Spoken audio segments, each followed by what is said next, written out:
तो हेलो बच्चों, कैसे हो। उम्मीद करता हूँ कि आप सभी अच्छे होंगे।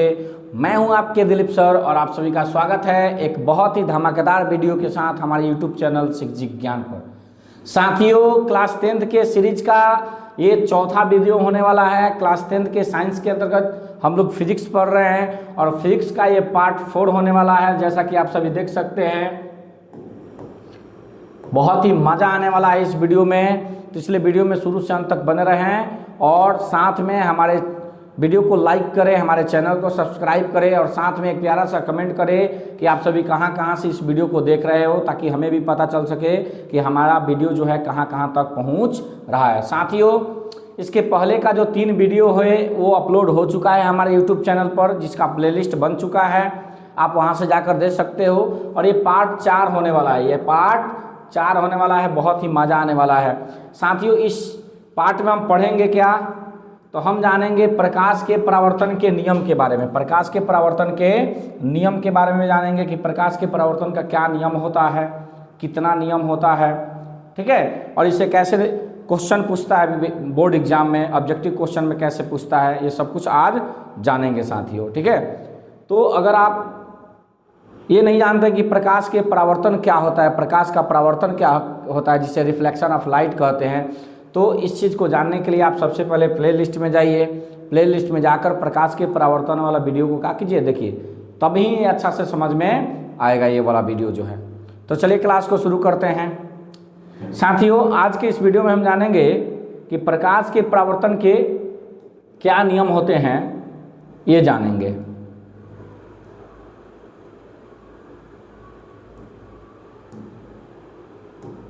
तो जैसा कि देखिए क्या जी, प्रकाश के परावर्तन के नियम, प्रकाश के परावर्तन के नियम। तो साथियों, बहुत ही इम्पोर्टेंट ये टॉपिक है और 2 नंबर के बोर्ड एग्जाम में इससे क्वेश्चन पूछता है। तो सबसे पहले इस नियम को समझने से पहले हम क्या करते हैं, एक डायग्राम बनाते हैं, जो समतल दर्पण से होकर प्रकाश के परावर्तन का जो डायग्राम होता है, जो किरण आरेख होता है, उसको बनाते हैं। तो सबसे पहले इसमें क्या होता है जी, सबसे पहले एक समतल दर्पण होता है, एक समतल दर्पण होता है, ये हो गया आपका समतल दर्पण। इसका नाम लिख दो M और M', ठीक है। अब देखो, यहां से एक प्रकाश की किरण आती है,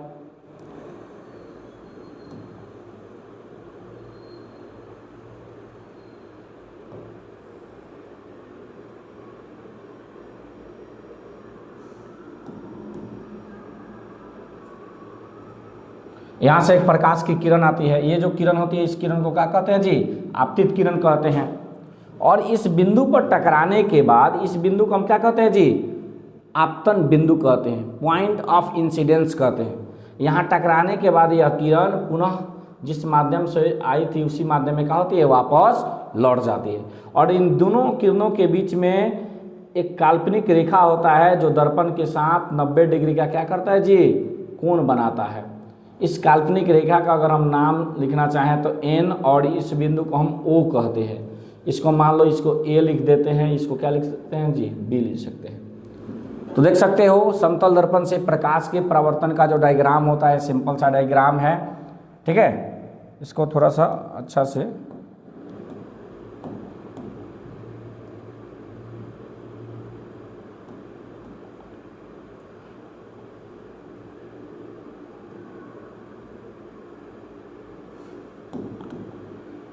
इसका हम नाम लिख देते हैं O। इसका क्या नाम हो गया जी, O, पॉइंट ऑफ इंसिडेंस, ठीक है। अब देखो, ये हो गया आपतित किरण, ये हो गया परावर्तित किरण और ये हो गया अभिलंब। आपतित किरण और अभिलंब के बीच का ये जो कोण होता है, इसको हम क्या कहते हैं जी, आपतन कोण कहते हैं। इसी प्रकार परावर्तित किरण और अभिलंब के बीच ये जो कोण बनता है, इसको हम क्या कहते हैं जी, परावर्तन कोण कहते हैं। तो साथियों, अगर हम बात करें कि प्रकाश के परावर्तन के क्या नियम होते हैं, तो साथियों, प्रकाश के परावर्तन के 2 नियम होते हैं। प्रकाश के परावर्तन के कितने नियम होते हैं जी, 2 नियम होते हैं। चलो लिखने का प्रयास करते हैं। पहला जो नियम होता है,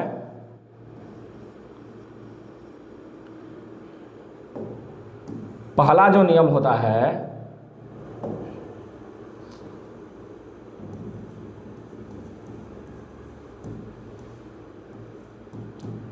पहला नियम, पहला नियम कहता है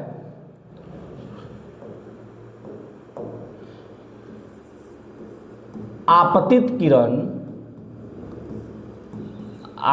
किरण कोमा परावर्तित किरण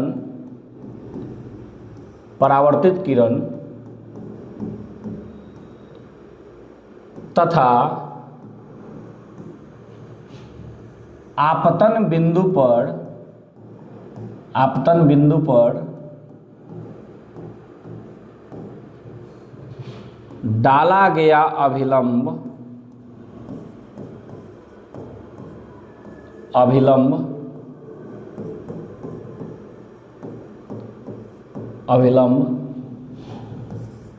तीनों एक ही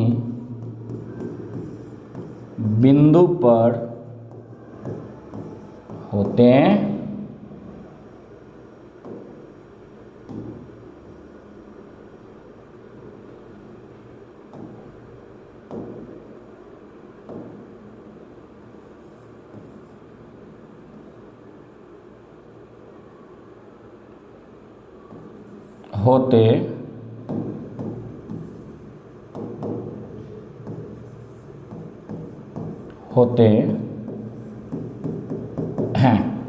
पहला नियम क्या कहता है जी?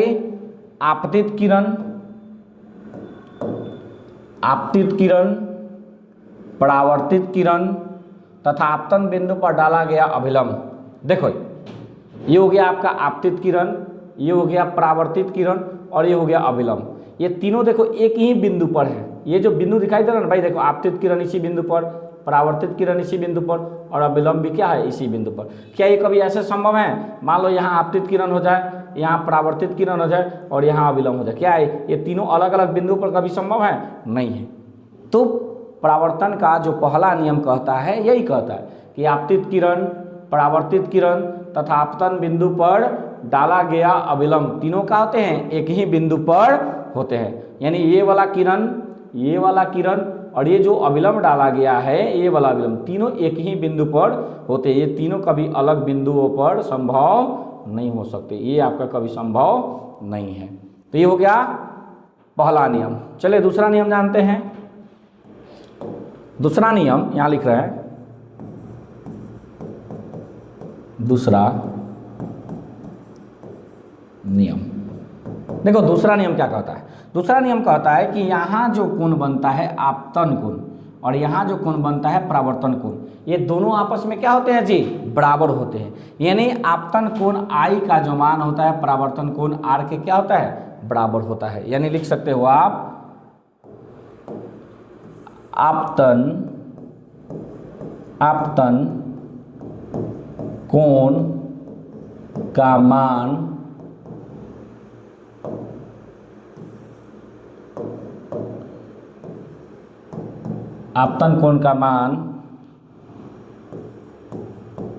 परावर्तन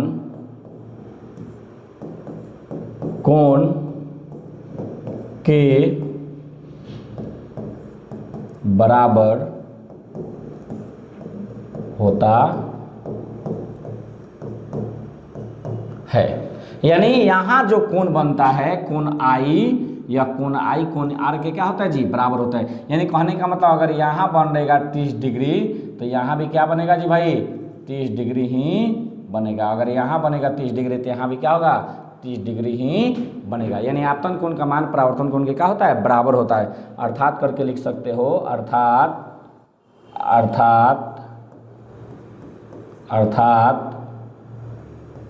कोण I बराबर कोण R।